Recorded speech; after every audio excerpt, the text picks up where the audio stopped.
వేటపాలెం మండల పరిధిలోని దేశాయిపేట నీలకంఠాపురం అనాథ వృద్ధ శరణాలయంలో లెడ్జ్ హెల్ప్ ఫౌండేషన్ ఆధ్వర్యంలో సెమీ క్రిస్మస్ వేడుకలు ఘనంగా నిర్వహించారు. ఈ సందర్భంగా వృద్ధులకు అన్నదాన కార్యక్రమం నిర్వహించి దుస్తులను పంపిణీ చేశారు. లెడ్జ్ హెల్ప్ ఫౌండేషన్ ఆధ్వర్యంలో సేవా కార్యక్రమాలు మరింత ఉధృతం చేస్తున్నట్లు సంస్థ ప్రతినిధి కనపర్తి కిరణ్ బాబు అన్నారు. ఆదివారం వేటపాలెం మండలం దేశాయిపేట నీలకంఠాపురం అనాథ వృద్ధ శరణాలయంలో లెడ్జ్ హెల్ప్ ఫౌండేషన్ ఆధ్వర్యంలో సెమీ క్రిస్మస్ వేడుకలు నిర్వహించి వృద్ధులకు అన్నదాన కార్యక్రమం నిర్వహించి దుస్తులను పంపిణీ చేశారు.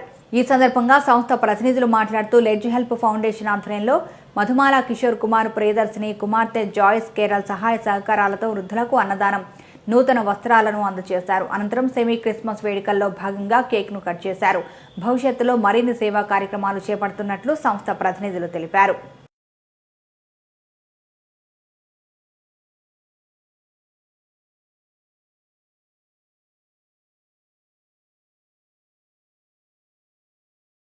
ద్వారా ఈరోజు మనకి చీరలు, దోవతలు, అలాగే భోజనాన్ని, అన్నదానాన్ని అందిస్తున్నటువంటి వారు శ్రీ ఎం కిషోర్ కుమార్ గారు, వీరి ధర్మపత్ని శ్రీమతి ప్రియదర్శిని గారు, అలాగే వీరి కుమార్తె జాయిసీ కేరళ గారులు ఈరోజు అన్నదానం చేస్తూ చీరలు పంపిణీ చేస్తూ ఉన్నారు.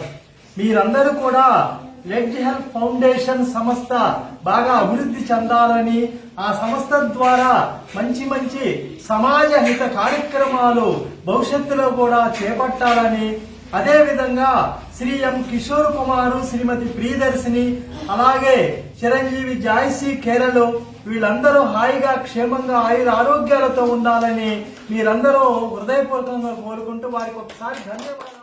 లెడ్జ్ హెల్ప్ ఆర్గనైజేషన్ అధినేత రామ్శెట్టి దిలీప్ కుమార్ అనుష దంపతుల వారు ఈ సంస్థ స్థాపించిన దగ్గర నుండి ఎన్నో సేవా కార్యక్రమాలు చేస్తూ ఉన్నారు.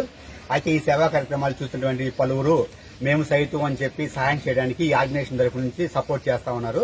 ఈ క్రమంలో ఈ రోజు కార్యక్రమానికి ముదుమాల కిషోర్ కుమార్ ప్రియదర్శిని, వాళ్ళ కుమార్తె జాయిసీ కేరళ్ వీరి కుటుంబం ముందుకు వచ్చి దేశాయిపేటలో ఉన్నటువంటి నీలకంఠపురంలో అనాథ వృద్ధ శరణాలయంలో ఉన్నటువంటి అవ్వలకి, తాతయ్యలకి బట్టలు పంపిణీ చేయడం జరిగింది. అదేవిధంగా ఈ రోజు అన్నదాన కార్యక్రమానికి కూడా సహాయపడినారు. ఇందు నిమిత్తం లెడ్జ్ హెల్ప్ ఆర్గనైజేషన్ తరపు నుండి వారికి ప్రత్యేకమైన ధన్యవాదాలు తెలియపరుస్తున్నాను.